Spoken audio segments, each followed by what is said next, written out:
much, Colleen, and thank you everyone for attending. This is a very, very great turnout, and we try to do a lot of these types of events on different issues, and I will say that this is the best attendance we've had in a while on something. So it's an important issue, it's a good issue, and we deal with so many things down in Springfield on a daily basis, and the most important thing that I feel in my job is that I have the ability to listen, learn, because my background is as a lawyer, like John Curran's, and I'm not a person that's spent my career dealing with environmental issues. I need to be educated, and that's what my office in Springfield and Burbridge is about.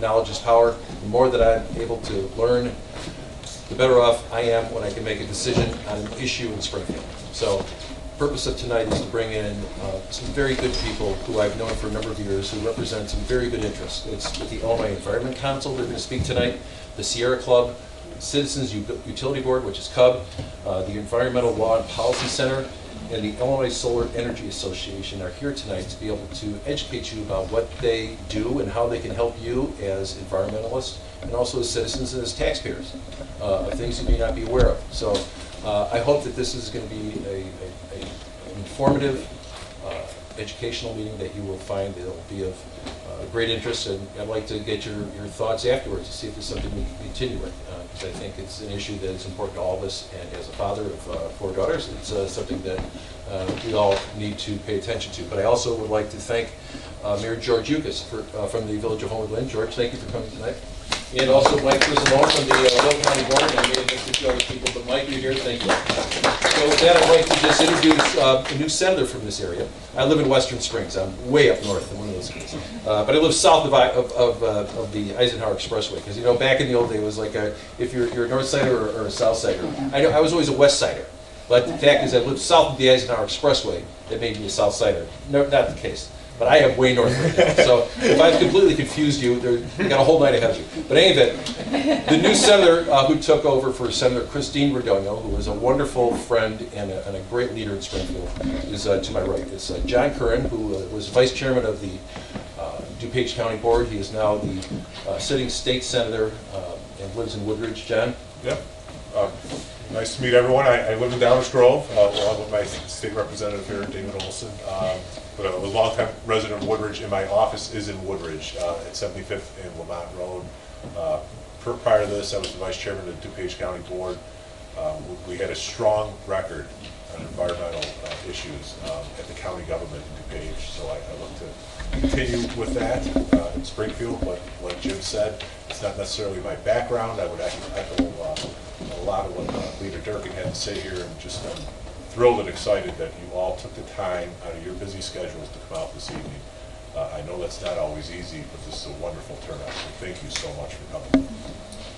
So I'm David Olsen, who is a relatively new member, is a former city council member in DuPage, in Downers Grove, but also served on the College DuPage Board. David, you still on that position? No. No, he resigned from that, but he has a career of working at the local level, and I think that's important, because that's these people are the ones that have thankless jobs. And I appreciate people who get involved in local government, and David has been a real plus for the House Republicans. He's very well informed. He makes great decisions, and I'm glad he's here tonight. David, thank you. Thank you, Jim.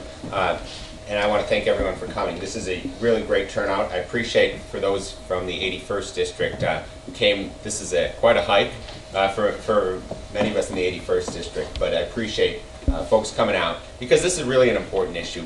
The environment is not an issue that sometimes gets enough attention. In Springfield, there's a lot of focus on the pocketbook, a lot of focus on taxes, and some of the political fighting and this and that. But I think there's a lot of opportunity to really work collaboratively and in a bipartisan fashion on issues related to the environment, because this is not a partisan issue. This is a community issue, and this is an issue that we really need to care about. Especially now, with more and more people in our world, we need to be concerned about what we're doing here.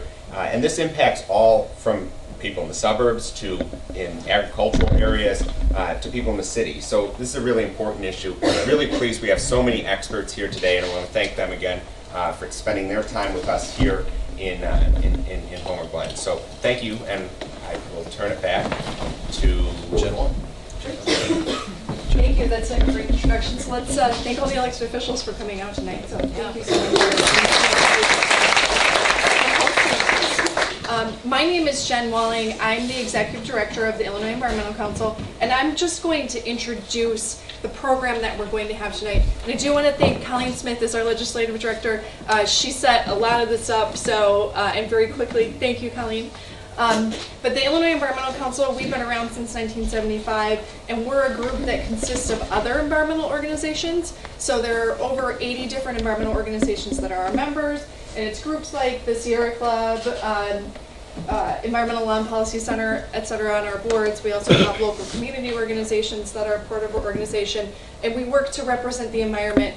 Tonight, we're going to be really focused on energy issues, but IEC and a lot of these groups work on a whole range of issues.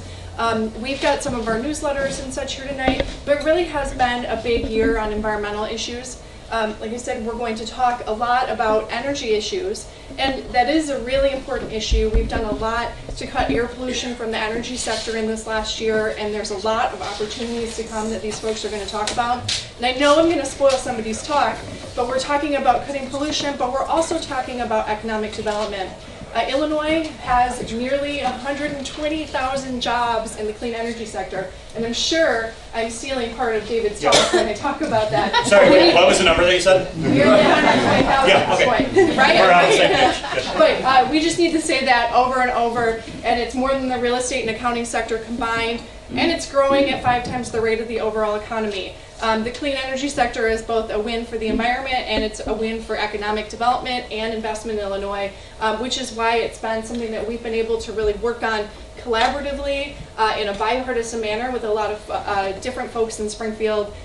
Day one on the energy bill that we had introduced, we had a number of Republican co-sponsors and Democratic co-sponsors, so it's been a really great issue to work on in Springfield. Also in this year, we worked with legislators to, and the governor to require all schools in Illinois to test for lead in drinking water. And there have been a number that have found lead. They're about to begin testing all child care centers for lead as well. And that was another bipartisan effort to really protect health and protect the quality of drinking water for our most vulnerable children. So really important legislation that we have worked on.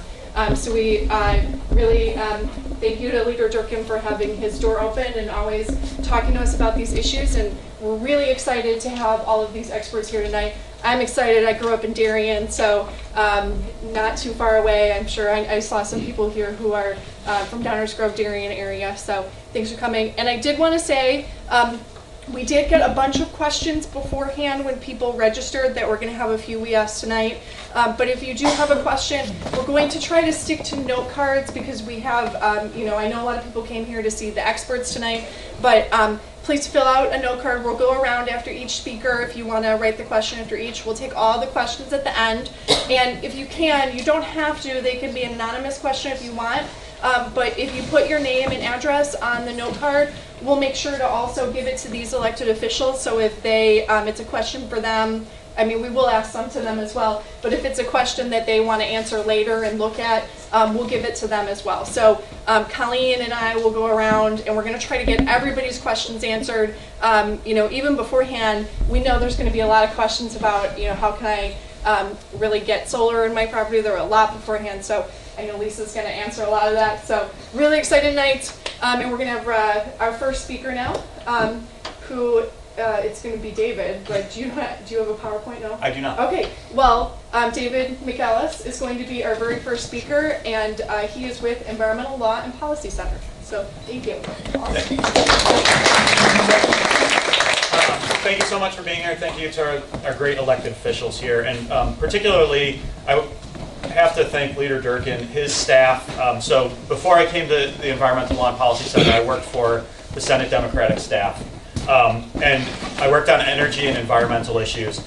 And one of the best people that I worked with, and actually still some of the best people I work with, are on House Republican staff. And it was always great to work in a bipartisan manner. And Jim Sherwood, who recently left his staff, was one of my best colleagues down in Springfield. And it was always, I always felt nice if James and I could come to an agreement on things. So, but also I wanted to thank Leader Durkin. ELPC has worked on fighting against the Ileana Expressway, and Leader Durkin's staff has always been there for us and always had an open door. And many members of the House Republican caucus are with us on that issue. Including me. Yeah, because it is. We believe it's a boondoggle and a waste of funds. Agreed.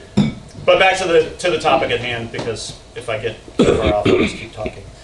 Clean energy in Illinois. And so I'll give a little bit of a background on where we're at right now. And my numbers agree with Jen's, 120,000 thereabouts jobs. The clean energy economy in Illinois is pretty strong already. What we had in 2007, we created the first renewable portfolio standard that set a target for the amount of clean energy that would be used by the energy sector. And thanks to Leader Durkin, he voted in favor of that bill that created the Illinois Power Agency. You guys weren't there to vote for it, but I'm sure you would have. But in 2007, that was created. It set limits for, or goals for renewable energy, and that led to some creation of renewable energy.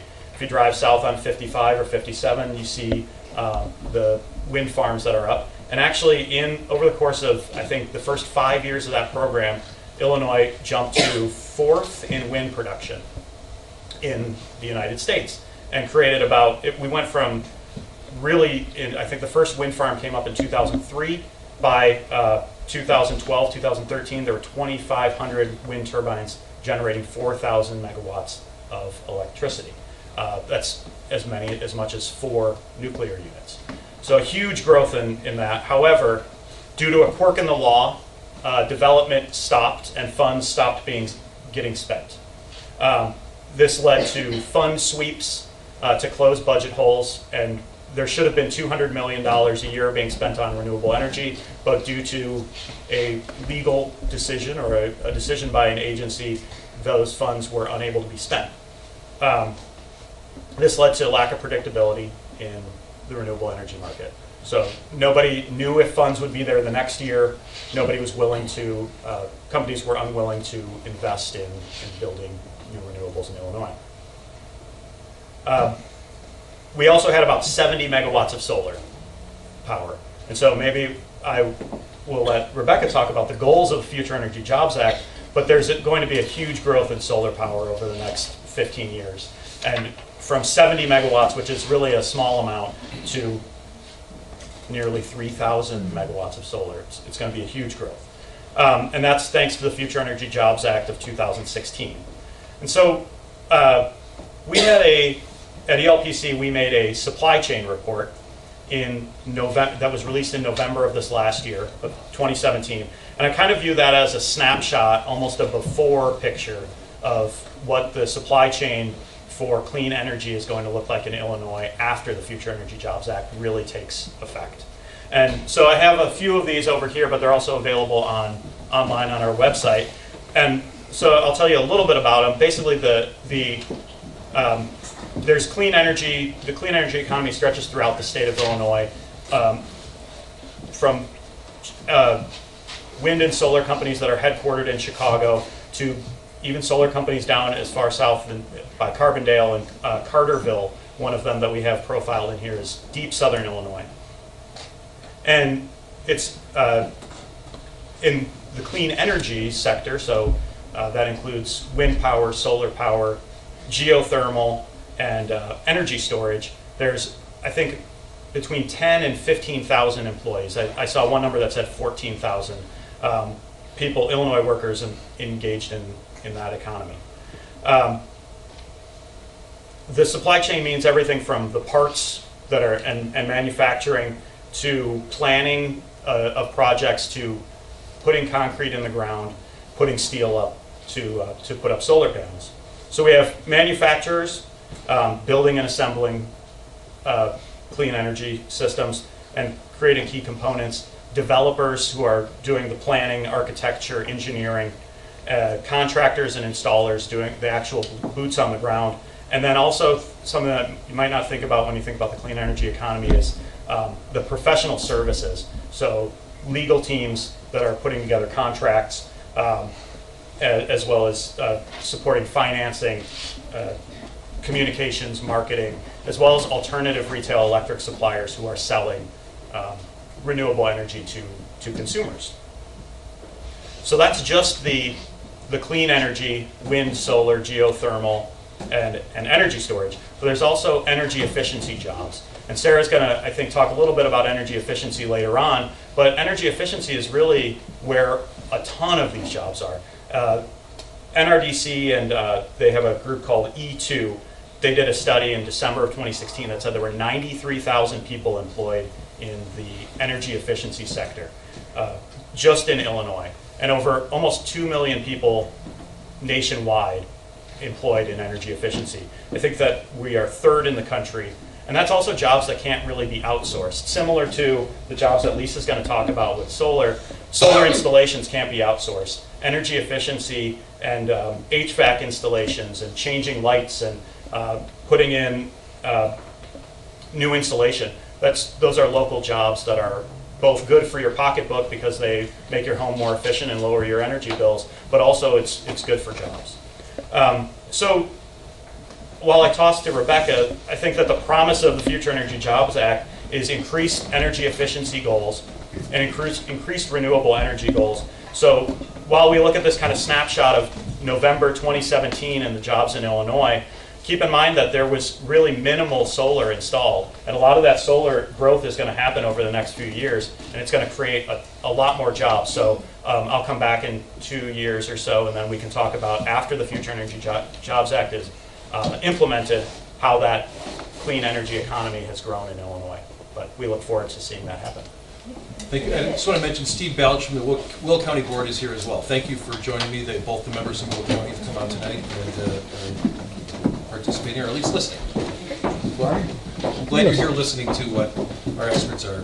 Thank you so much. You're welcome. So we're going to get this, and I'm going to walk around. Just raise your hand if you want a card that asks David a question or any other question. I'll just do that right now. But I'm also going to introduce Rebecca Judd, who is a very new clean energy advocate, but extremely experienced and has a lot of expertise to share with us tonight from the Illinois chapter of the Sierra Club. So thank you so much, Rebecca. Great, thanks everyone, especially thank you to all the elected officials who are hosting us this evening. It's going to be hard to read this PowerPoint, so I'm going to just wing it. But just a real quick overview of the Sierra Club. I'm sure many of you have heard of the Sierra Club. We are the largest environmental grassroots organization in the country.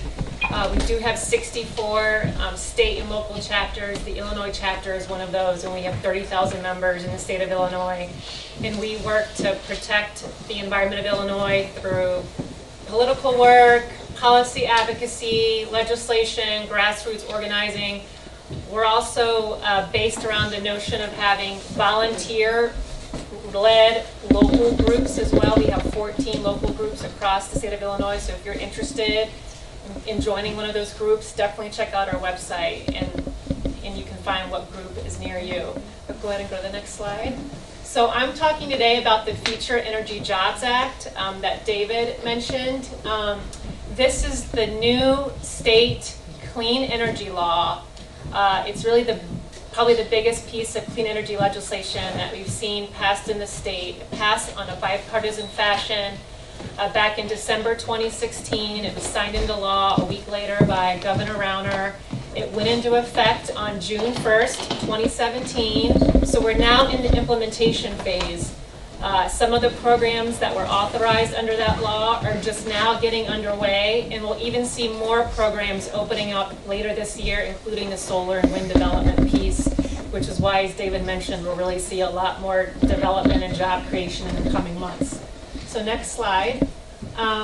There's a couple main parts of the law. There's stuff about energy efficiency that David mentioned, that Sarah will be talking about, job training programs. I'm going to be focused on that renewable energy part.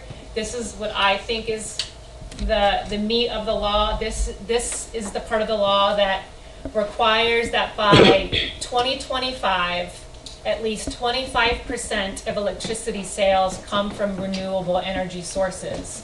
What's also different about what the Future Energy Jobs Act did as part of that new 25% requirement by 2025, some of that renewable energy also has to come from on-site and community solar, which is good because that will help everyday homeowners, small businesses also have access to some of these incentives that were created. So it's not just big, large-scale solar and wind farms. So next slide. That 25% standard that has to be hit by 2025 is known as the Renewable Portfolio Standard. It's also called the RPS. We use a lot of wonky terms in our line of work, so please stop me if I use an acronym. So how that will work is that the utilities, the 3 investor-owned utilities in Illinois, which is ComEd, Ameren, and Mid-American, will have to purchase renewable energy credits from these new renewable systems that will be built, such as wind, solar, and then that incentive that they use to buy those RECs come from this stable budget that was created under the law. And that budget comes through an existing 2% cost cap on consumer utility bills.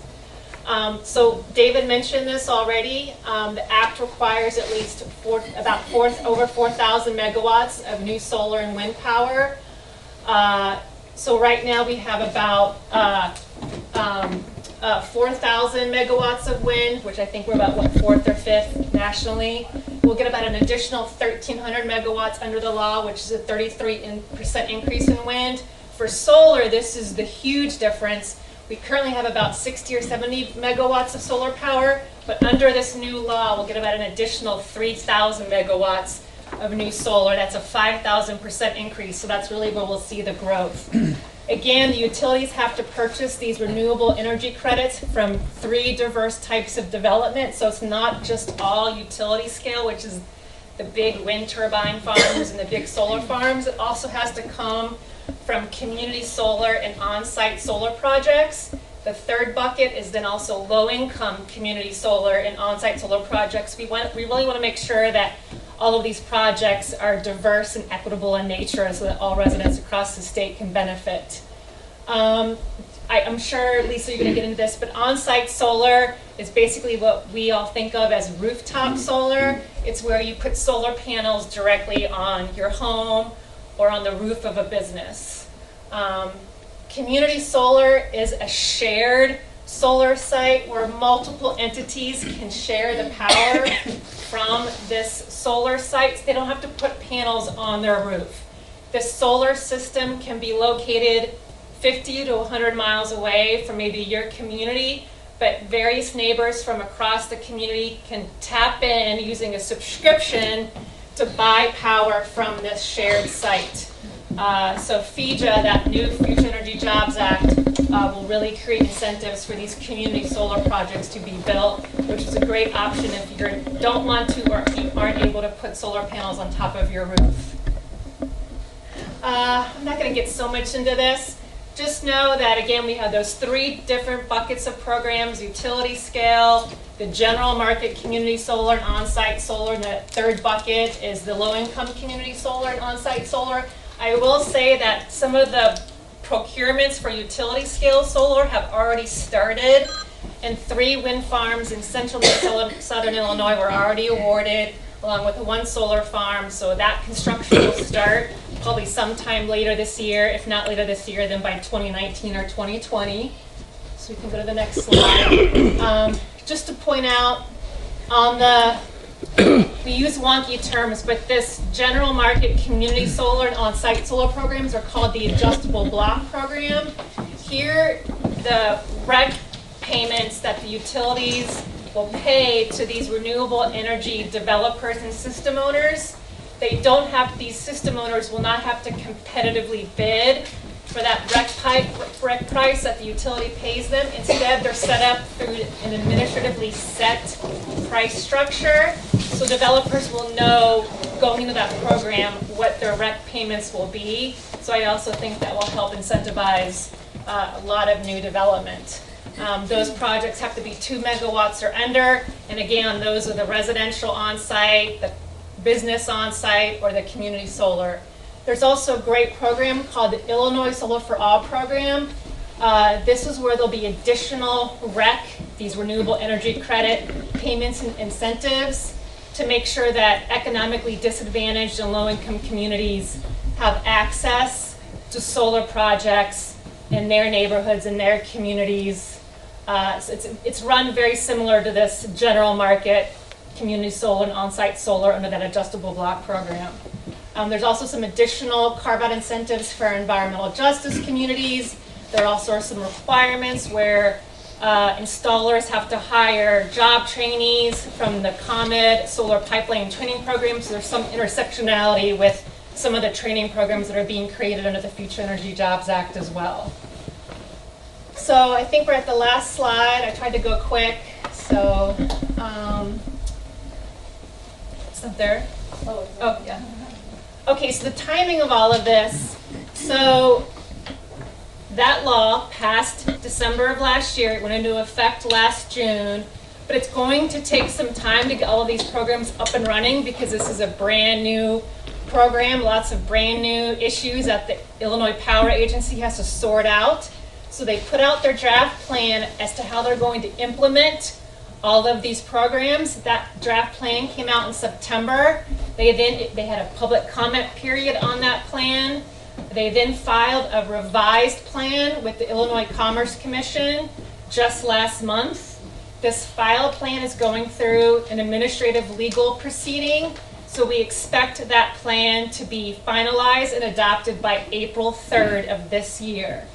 After that final plan is released, it will take the Illinois Power Agency a few months to set up that adjustable block program and the Illinois Solar for All program, probably about 2 or 3 months. So we expect that first program to start sometime in mid-2018, maybe around June, July, August. And then after that, we think the Illinois Solar for All program, which is that low-income solar program, that will then start sometime after, so maybe sometime in the fall. Just to reiterate, the REC payments, because we're still only in this draft revised plan, those incentives are not finalized yet, and project eligibility for those incentives are not guaranteed, but certainly developers are already doing the groundwork right now. They're looking at potential land options to get site control, working with the utilities on interconnection agreements.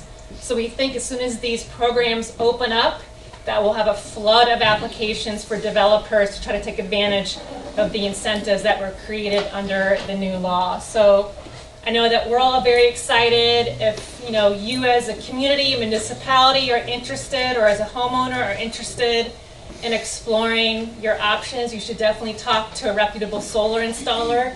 Lisa is one of those, to talk about your options, because certainly there will be a lot more developers looking to bring solar to hopefully your communities. So that's about it. Thank you, Rebecca.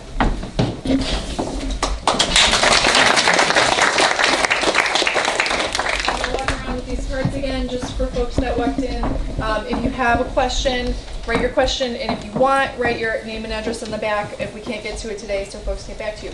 But we've already talked about the what the law looks like as it has to do with renewable energy. But I'm really excited for our next two speakers to actually talk about how you can implement some of the things that we've talked about. So Lisa Albrecht from the Illinois Solar Energy Association is going to talk about if you are interested in solar for your home or your community or your church. She's going to tell you how you can take advantage of that and start a project. So go ahead, Lisa. Thank you. So you can pop to the next slide. Hopefully you can see some of these. I wish I hadn't used a white background now. But anyway, I see, the solar industry is still very, very small. And so despite the fact that we're competitors, we're also friends. And so I see some of my competition in the room, and I'm excited about that. As everybody else has alluded, this industry is actually just about to explode. So surprisingly, the Illinois Solar Energy Association has been around since 1975 in Illinois. for the first 30 or so years. Most of it was really just doing public education, teaching people about solar. In the last few years, because the legislation was broken, we started branching out and doing more advocacy, and have been just thrilled to be partnered with the Illinois Environmental Council, Sierra Club, the ELPC. I'm certainly very grateful to our legislators who have helped to see a vision for where solar can be in the state. Before we got the bill passed, solar was around 28th to 32nd ranking in state, whereas wind was around 4. And so we know that we have a long way to go. And we're really excited because we believe that we should be in the top 10. I believe that we're the 6th largest user and consumer of electricity in the country, and despite the fact that we do have dark, long winters, we actually do a tremendous job at producing energy. So I'm going to cover 3 real quick things. First, I always really like to talk about the solar myths. There's a lot of information going on in the back of most people's heads most of the time because they've heard some kind of, well, I think I heard this about solar. So I like to just put those myths and dispel some of that gossip. And talk about the realities. And then we're going to dive right into the technology itself and make it real so that you understand if you're interested in doing solar or someone in your family or your business might be looking at it, you know, how you would even get started with that process. So next slide. So here's the biggest myths that we get all the time, and we'll dive a little deeper, but too shady, too expensive, it's too hard, that you just can't do it, we have limited availability, and we can't grow solar fast enough. Don't you understand how much energy this country uses? So that's the stuff that I typically hear on a regular basis when I'm talking in public or talking to an architect or talking to just about anybody in the community. So let's dive into solar's too shady. So this map is a little bit tricky to see from your perspective, but basically at the very bottom, fortunately on the white bar here, is a scale showing how much sunshine there is in any particular region. And we get about the same amount of sunshine as Georgia when you look at a regular basis. In fact, a solar energy installation in the Chicagoland and in Illinois can actually outperform a system in, for example, Miami in the summertime. Miami is very, very hot. They have a lot of salt water in their atmosphere and in their, in the humidity. And here we've got nice Midwestern breezes. We have great storms that will wash your panels off. So we have a really great opportunity here for doing good solar. All electronics perform better in colder temperatures, and so in the spring and the fall, solar really, really rocks in our region. If you can go back one, so one of the things, so when people talk about, yeah, but we get snow, that's true, we do get snow, but up until 2 years ago, Germany led the world in solar installations. Germany, if you can see on the scale, actually gets worse sunshine than Alaska. And so if Germany thinks that this is logical and makes sense, there's absolutely no reason why we can't do solar here. Right now, China is actually installing more solar in a quarter than the United States is in an entire year. So, so we are very excited that, they have a large country just like we do. They have a very similar climate where they've got, warmer temperatures to the south, cold in winter to the north, and China is also doing it. So it's definitely something that's very, very possible on a national scale, regardless of where you are in the country. Now we can go to the next one. Solar is too expensive. I joke that this slide actually tracks my history in solar. My first science fair project in school was 1977, when the price of solar was, for a solar panel itself, was somewhere around $76 per watt. That is down now to around 30 cents per watt. There was just this week, one of the big pieces of news is that we have a tariff coming in. That all that's going to do, it's not going to kill solar. It's going to probably add about 10% to the price of the installation, despite the fact that the panels might add 30% tariff on the panel. But all that does is bring us back a couple years. We're going to continue bringing those prices down. One of the great things about technology is the faster that we make it, the faster those prices continue to fall. So unlike fossil fuels, the more that we do, the cheaper it becomes. With fossil fuels, the greater our demand, the more expensive and more dangerous it's become. With renewables, the opposite is true. Whether it's wind or solar, the more that we develop, the cheaper it becomes, more available it becomes, and the more reliable that the technology is.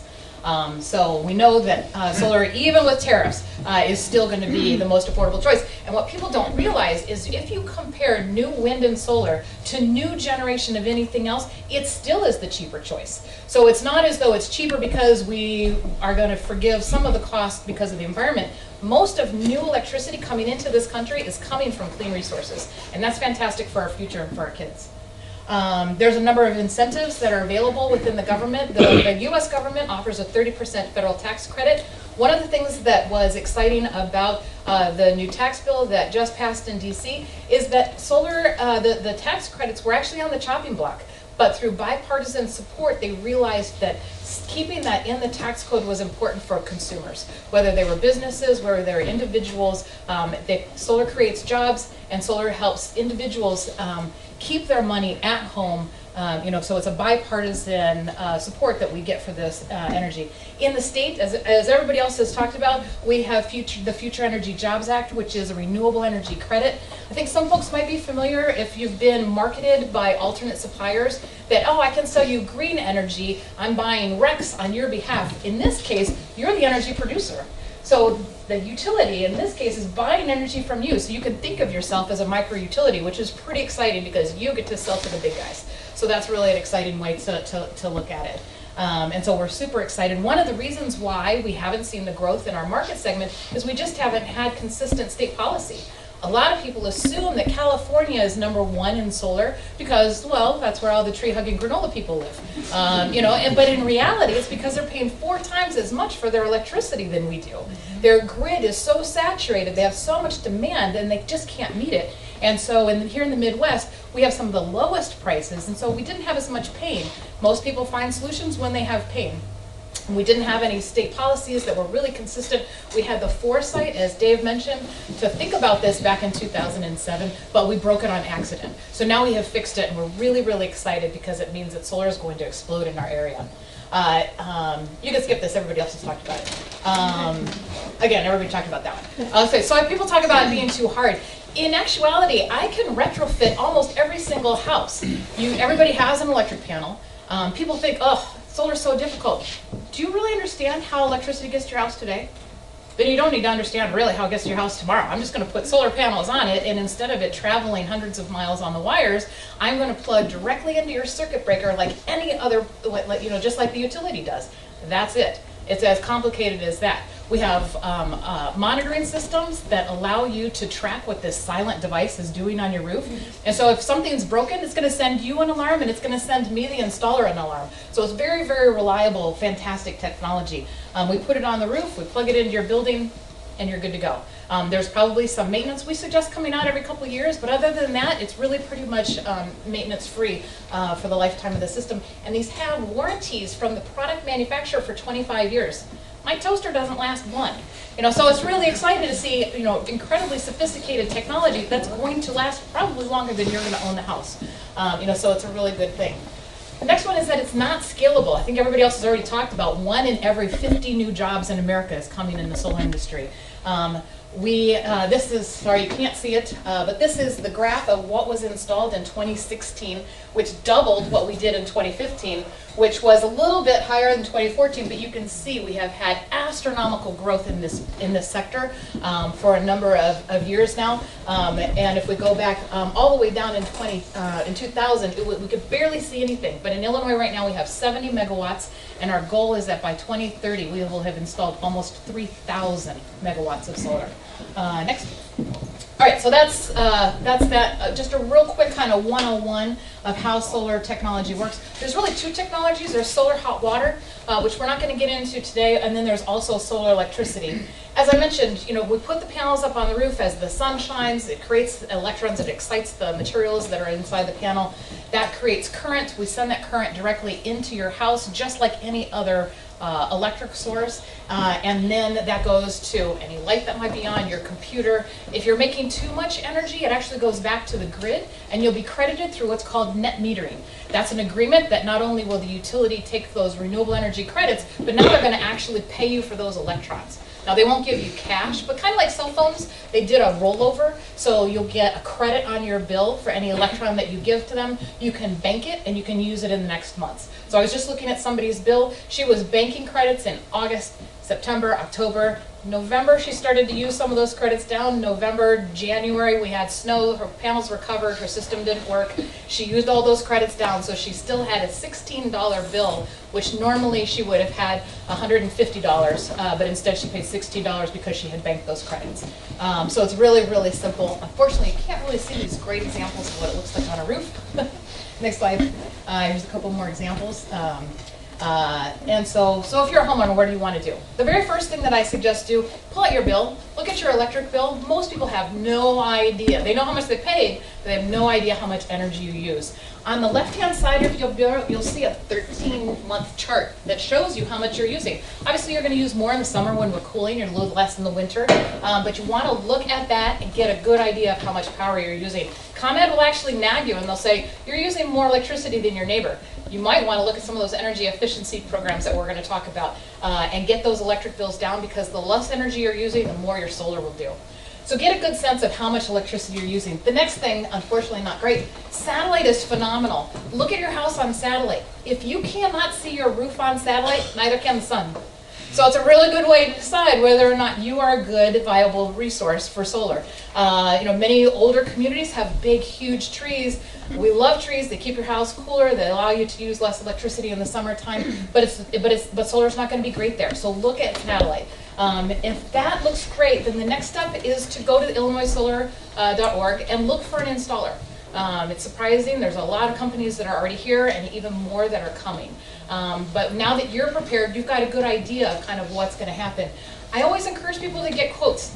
Whether you're getting a new roof or a plumber or whatever, getting a quote is a really good idea. Once you've hired your installer, they're going to size your system. They're going to, in most communities, we need to have some kind of a structural analysis to make sure that solar will that your building can handle it. In most cases, solar is adding less than 3 pounds per square foot, which is a layer of shingles. It's really not that much of a structural issue on your building. Flat roofs are a little bit different, but most homes are going to have a pitched roof. Once they do that, they'll pull that permit. Your village gives you the permit. That's the longest part. The actual installation, and one of my installers just walked in the room, but the actual installation part is usually 4 to 5 days at your home. Most of the time, you don't even need to be there. People will, they can do a lot of the work. Some of it's inside, some of it's outside. But once they do that, they'll get that inspection, and then once that's done, there's a little bit of paperwork with utility and things like that. But next slide, once you've done all of that stuff, you can watch your meter spinning backwards. Unfortunately, everybody has smart meters. They're not nearly as exciting. An old meter was digital, and it would actually spin backwards. I had one homeowner who was like, I don't think it's working. I was like, really, why don't you go stand out there? So he stood out there. I turned his solar off. He goes, oh, yeah, it's working. So unfortunately, it's not quite as fun and dynamic, but you can watch the arrow point the other direction when you're feeding power back out to the grid. Rebecca already mentioned community solar, so the next slide is that if you're not, if you do see those trees and you're not a good fit, community solar is going to be a fantastic example. You are going to still want to look at your electric bill, because what you want to do is make sure that you're, that you're subscribing to the right amount because of the energy that you're using. And think about things long term. That refrigerator that needs to be replaced. Are you getting an electric car? Things like that. These are all the types of things that you should be thinking about as you're moving forward. So, the biggest thing about this is one of my favorite slides. These are actual billboards. When there's a huge solar spill, it's just called a nice day. And so let's put all of that sunshine to work, save you money, and clean up the environment while we're at it.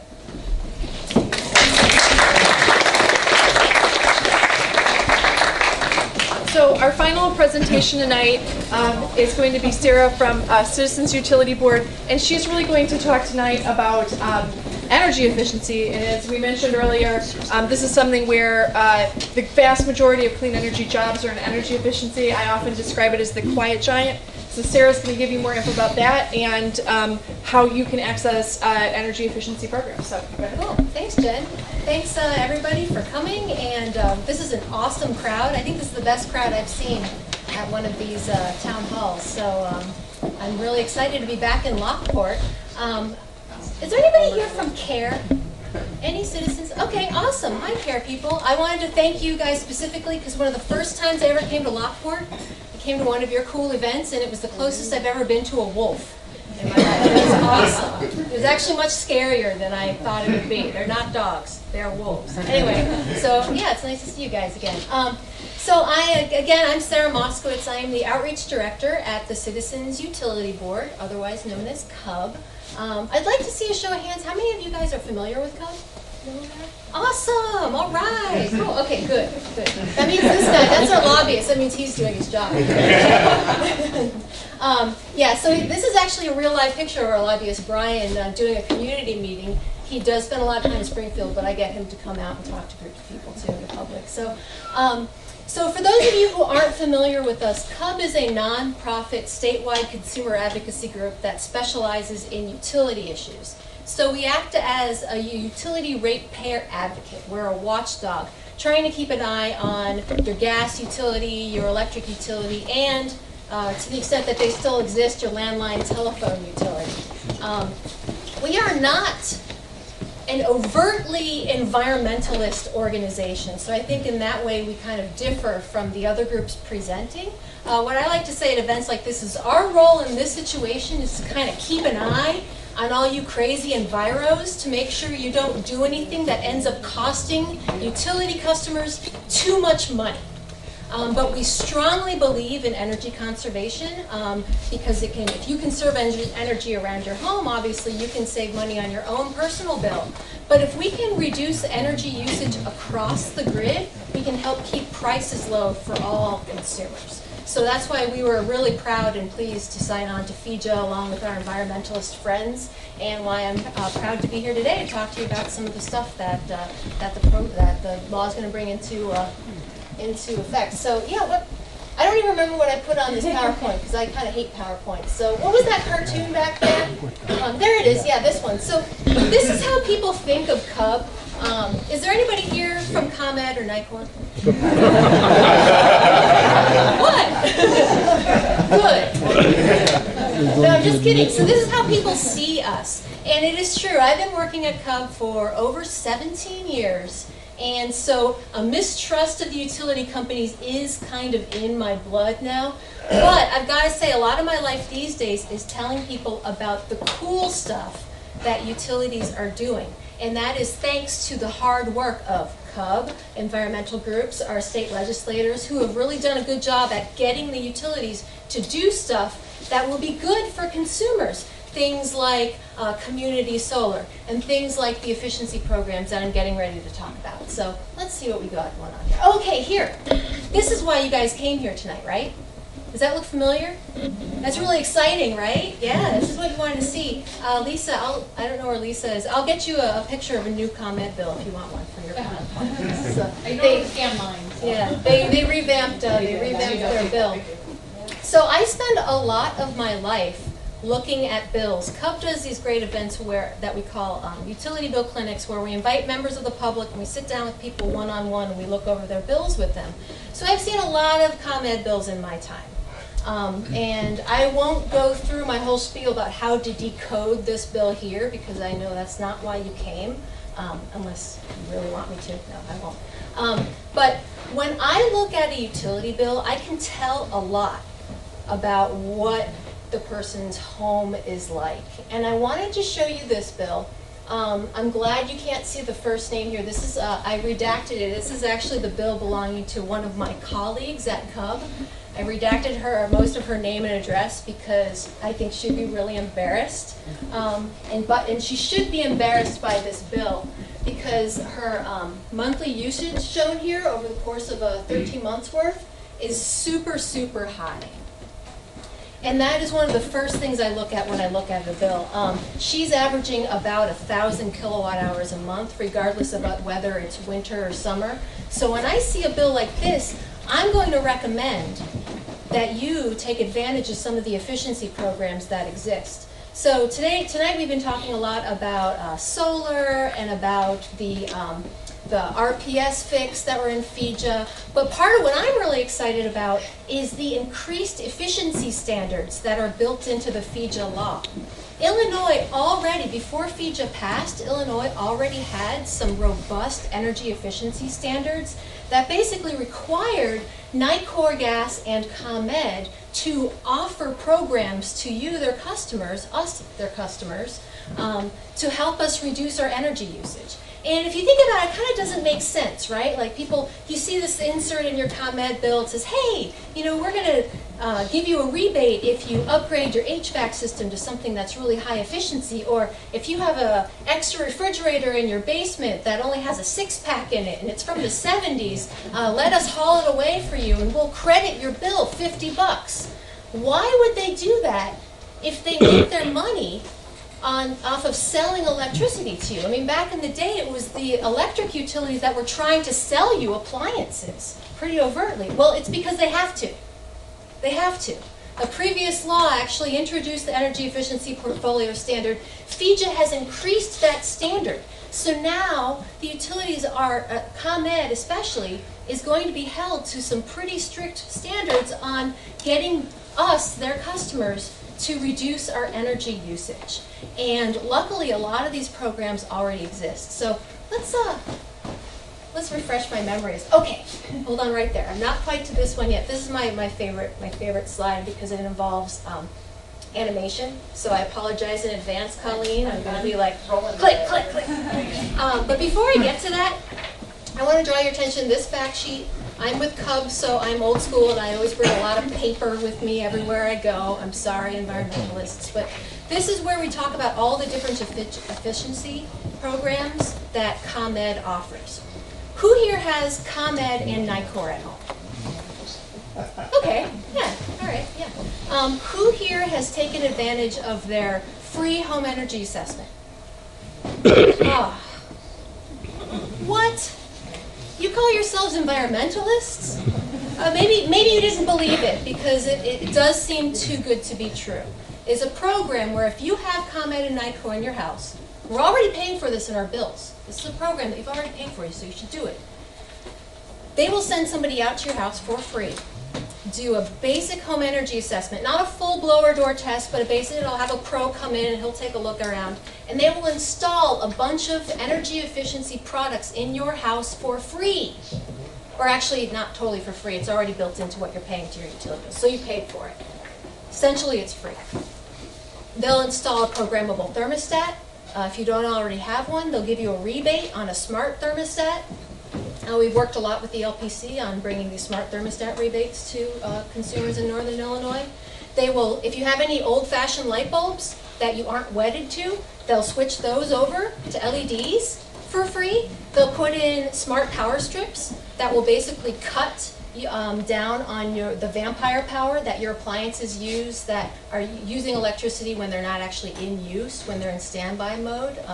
They'll also, this is the NICOR gas side, they'll put insulation on any hot water pipes that you might have exposed, say in your basement.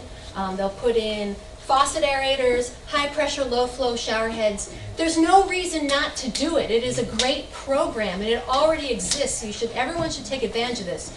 We are right now participating in workshops to help establish the next generation of efficiency programs, and it really makes it difficult to argue for more robust consumer-facing, homeowner-helping programs if people aren't taking advantage of the programs that already exist. So I am actually disappointed in you guys to see that such a small number. But it's okay, it's okay. Again, I talk to people all the time who didn't believe that was actually a thing. They might have seen it in the mail and like, there must be a catch, there must be a hard sell at the end of it or something like that. No. They just need to do this stuff for you. And I hope the people who did take advantage of this had a good experience. I also mentioned the refrigerator recycling program. We talk about all that stuff in these fact sheets, and I'm not going to get into the weeds of that. I'll stick around afterwards if people have specific questions. But I didn't want to let this opportunity pass without explaining something that I think will help you understand part of what we're paying for when we're paying for our electricity, and kind of get you thinking about not just how much you're using, but how you're using and when you're using. So I already embarrassed all of you by polling you on the efficiency home energy assessment. How many of you all have real-time pricing, hourly pricing with ComEd? Hey, Colleen, right on. Nice. I actually don't, because I live in a little apartment, so my usage is too low. I'm so glad I'm here. Okay, all right, so can you guys see this? It's blank now because we're going to have my exciting animation. All right, so I used to, I actually brought it in case our PowerPoint. I used to draw this, but I draw terribly, so this is better. I started to allude to this a second ago. A lot of what we're paying for, when we are paying for our electricity, isn't for the electricity that we're using. We are paying a lot for the electricity that we could be using. I'm going to repeat that. A lot of what we're paying for when we're paying per kilowatt hour for electricity is for what we could be using, not necessarily what we're actually using. So why don't you go ahead and hit that forward button. Okay, so you can't see this down here, but this is a chart, this is a graph, and the x-axis, I went to college, the x-axis is time of day. And so this represents a day. Midnight's here, next midnight's here, and noon is here, right? And the y-axis is price, or you could call that demand.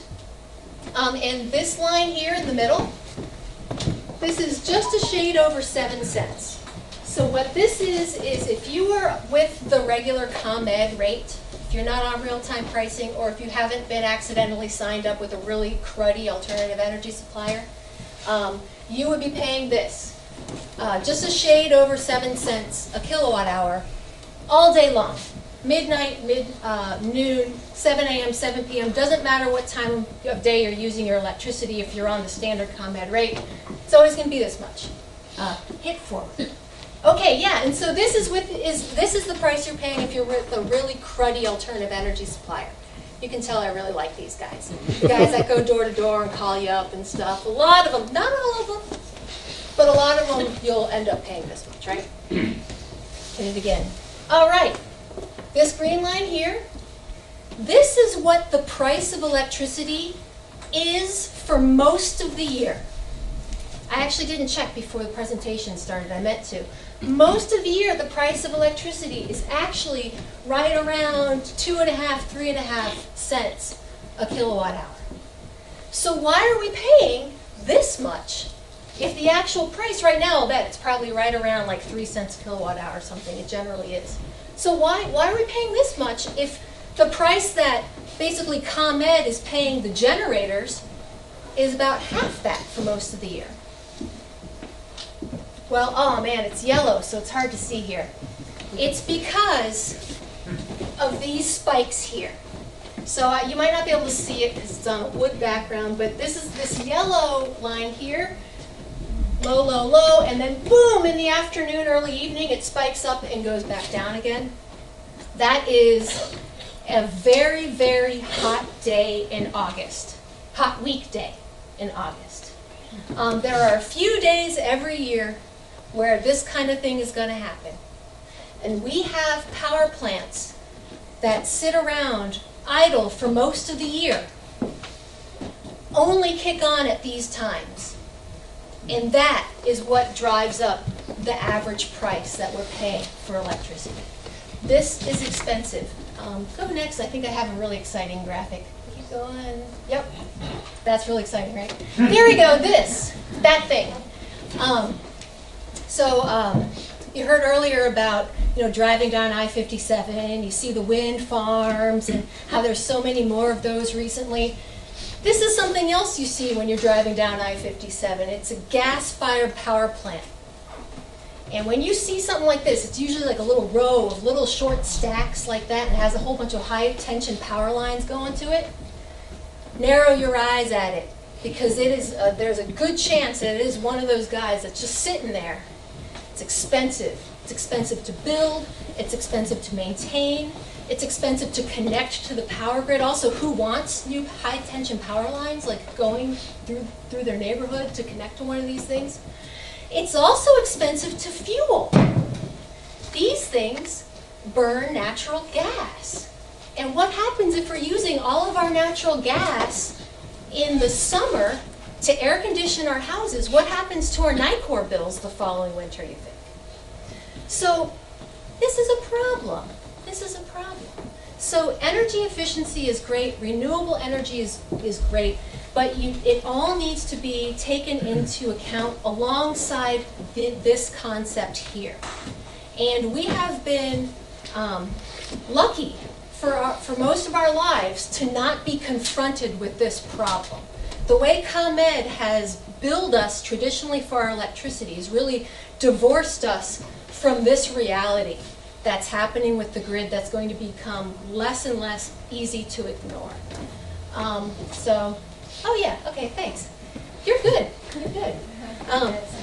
So ComEd does offer real-time pricing, which is basically, instead of paying that average flat price that's the same all year round, you can get on that price that changes every hour. It's not for everybody. I'll tell you right up front that your bill should be at least 40 or 50 bucks a month for you to really benefit from getting on the real-time pricing. But most people who sign up for it save money. I think the savings they're putting out there right now, it's about a 16% savings off of what you would normally pay for your energy supply. So it's something to think about. Even if you don't all run out and sign up for it right now, I want you guys to think about that. As we're thinking about getting solar, and as we're thinking about participating in an energy efficiency program, don't forget these important concepts as well, because they're going to only become more and more important. And I have no idea how long I've been talking for. Yeah. Okay, cool. Yeah, and so I think, skip ahead, I can probably, these are some charts that show historical, you can go right on ComEd's real-time pricing, sorry, they call it hourly pricing now, website, and you can see the historical price charts back in time. Keep going a little bit.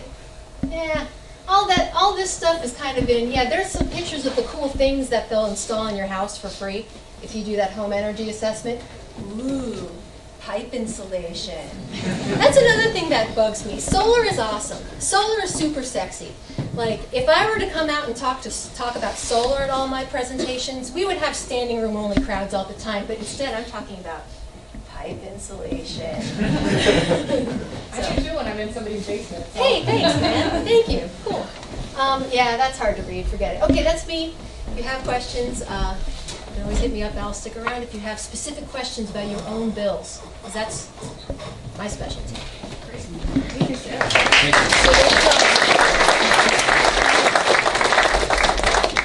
So that was our presentation for tonight. I think the speakers will go join over there, and if any of you have other questions, Colleen is going to walk around. I know there's some staff from the legislator's offices here, so just hold your card up, and Colleen will take it. But I have a few questions that I'm going to start with that people have turned in. So I think this is. They also do want to follow. Oh. I just want to make a comment about Will County. This is really great, exciting news. Yeah, I didn't know if you had heard this for our Will County residents. 7 days ago, we approved our first solar farm.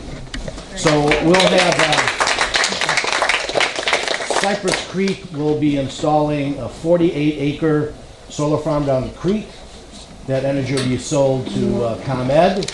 We also benefit for us. Instead of that land being taxed as agricultural, it will be taxed as a business tax.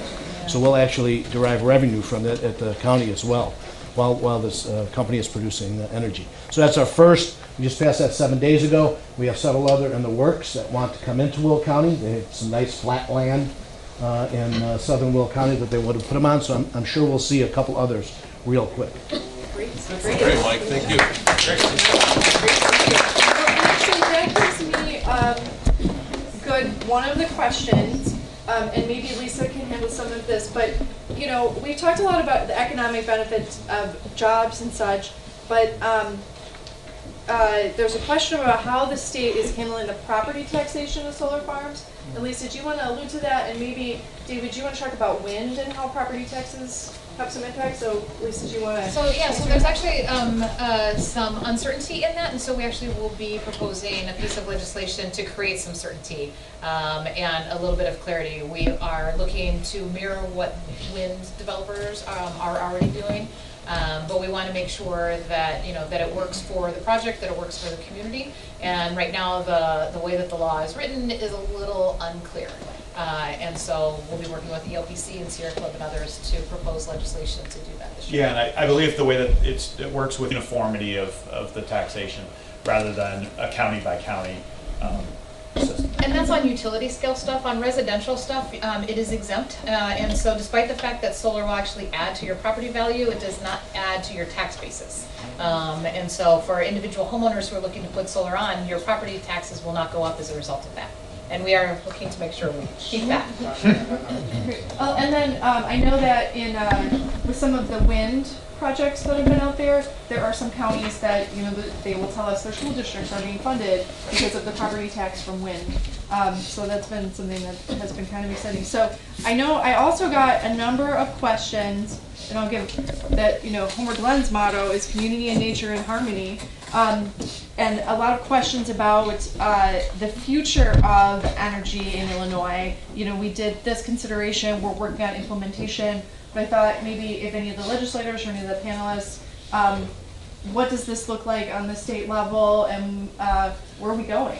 Well, I think we answered that a year and a half ago when we passed the future energy bill. And it was a very good round of negotiations from all advocates, stakeholders in the energy, on the environmental side, but also on the energy side, business side. To me, what it shows is that we have a respect for, and we maintain a very diverse portfolio of energy products in the state of Illinois.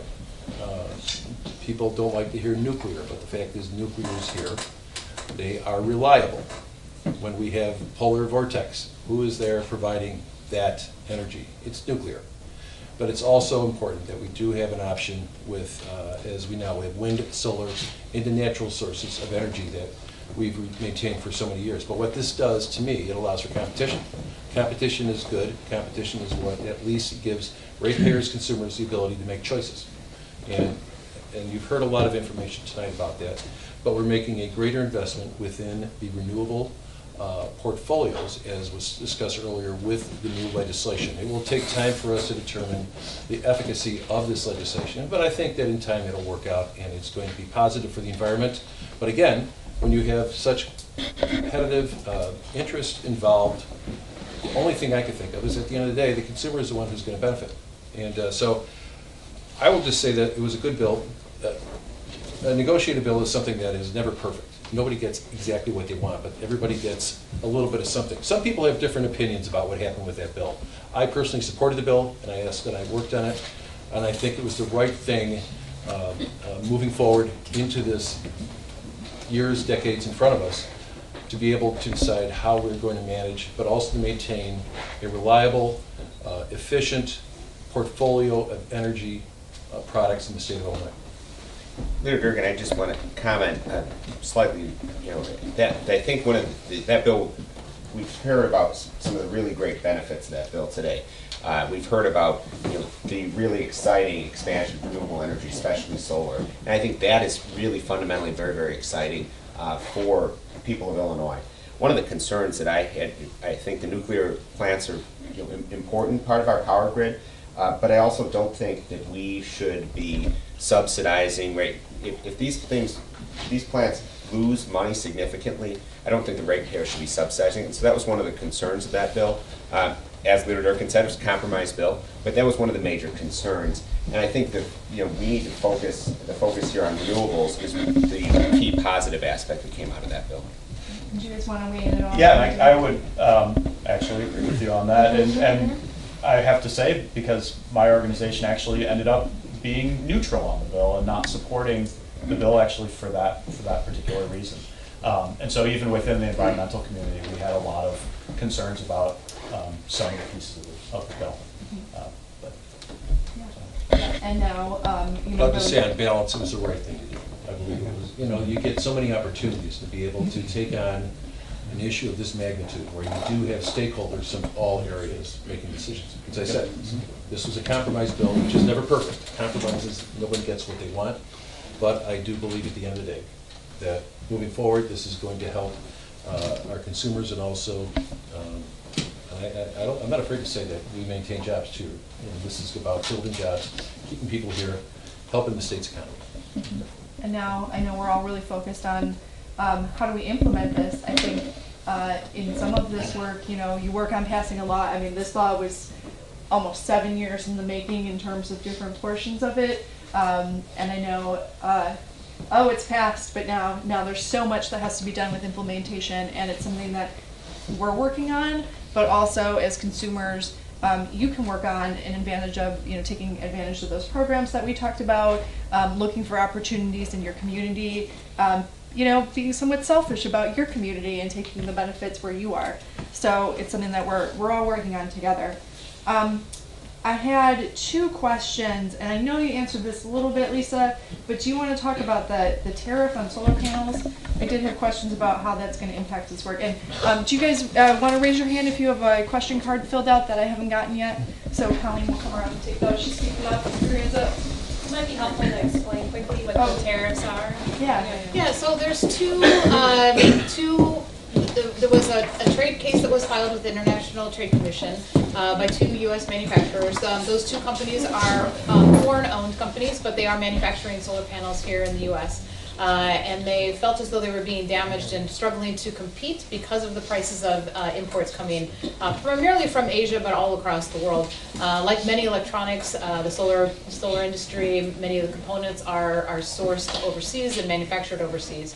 And so on Tuesday, there was a ruling in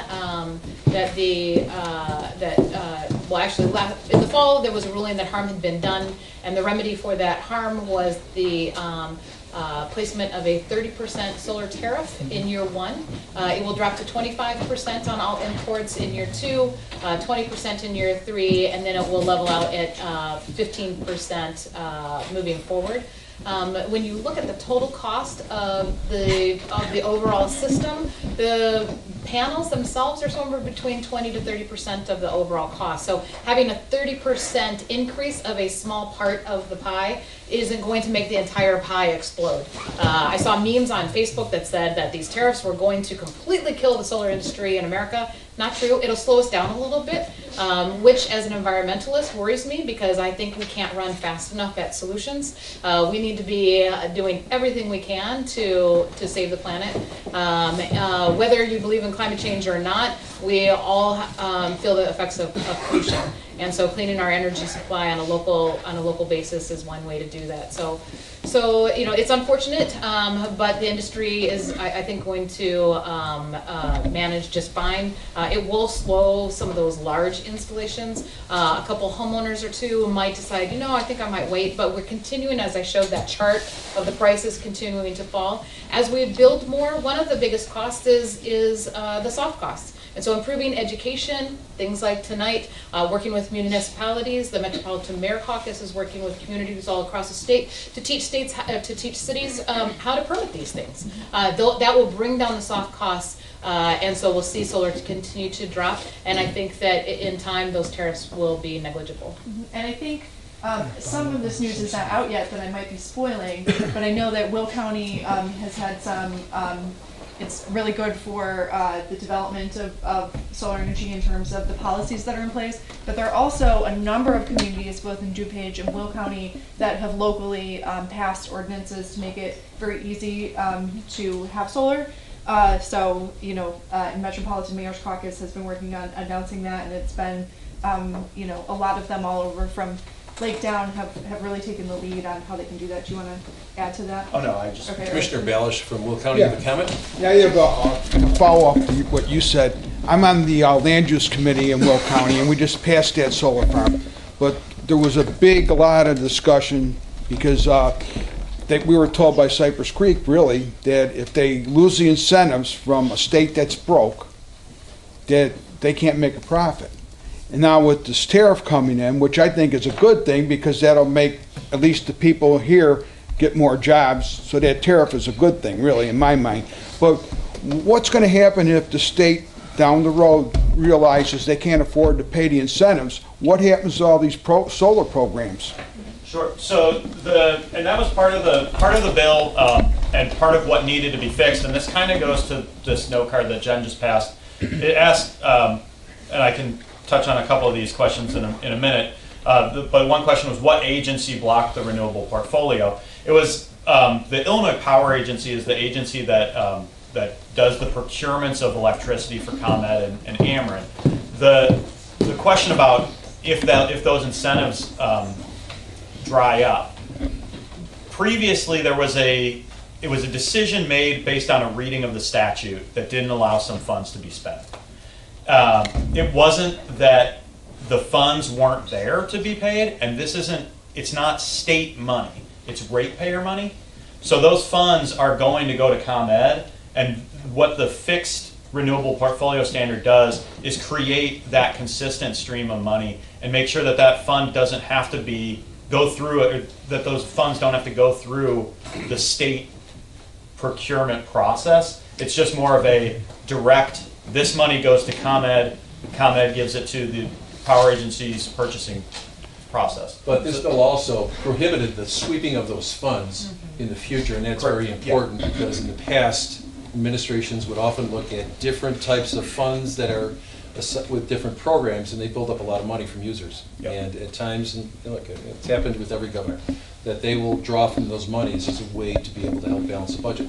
This particular fund is now protected under the Clean Energy Act from a year and a half ago. Yeah, it used to go into a fund that was held by the treasurer, and then that was sometimes swept.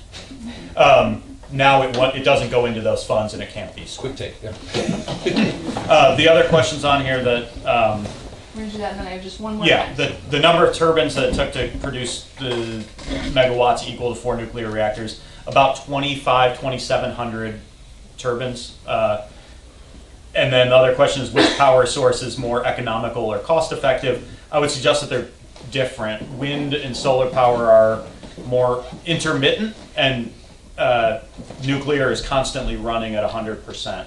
So, nuclear power it's very efficient. It runs constantly. However, there's not new nuclear plants being built because the upfront cost is so much. But there are new wind turbines going up all over the state. So I think just one question to end, and then, I know our panelists will be around if you have questions, and, we're happy to provide any follow-up information that you need. But we talked a lot tonight about jobs. What resources are available for finding jobs in renewables and energy efficiency? What would you recommend for somebody who wants to pursue a job in that area? Yeah, go for it. So there's a couple things. One, in low-income communities, part of what was in this bill was a carve-out specifically for education in low income. We're still wrapping our minds around the rules. The funds are being allocated to different organizations that will build that. For me personally, what I did is I went to the internet. It's amazing how much information is out there. I decided in 2006 that I was changing my career. I realized that I didn't know anything, and I was going to not be unique in saying, hey, I want a clean job. And so I went out, read everything that I could find online. I signed up for classes through the Solar Energy, SEI, Solar Energy International. It's a training program. You can do online training classes at night. It's based on your schedule. I encourage high school students to do it all the time. And then from that, I was actually able to sit an exam called NABCEP. The North American Board of Certified Energy Practitioners. For folks that are already in the trades, the IBEW does offer some training courses already. Up in Olsen, they have an amazing training facility. And so there's some really great resources for getting trained. A lot of it is something you can just completely retool. Like I said, I started in 1977, and I'm so excited to have a job in this market. There was so many easy resources for getting trained so that you can transition into new jobs. These are jobs in accounting and sales and installation and customer service, you name it. Those types of jobs are going to be available in this industry as well. Great, and I know the college Joliet Junior College. Oh, yes, Locally. yes. Yeah, Thank you. Yeah, we Yeah, because there was there's an additional money that was created under the Future Energy Jobs Act that will go toward IBEW for a craft apprenticeship program to help train people to do solar work.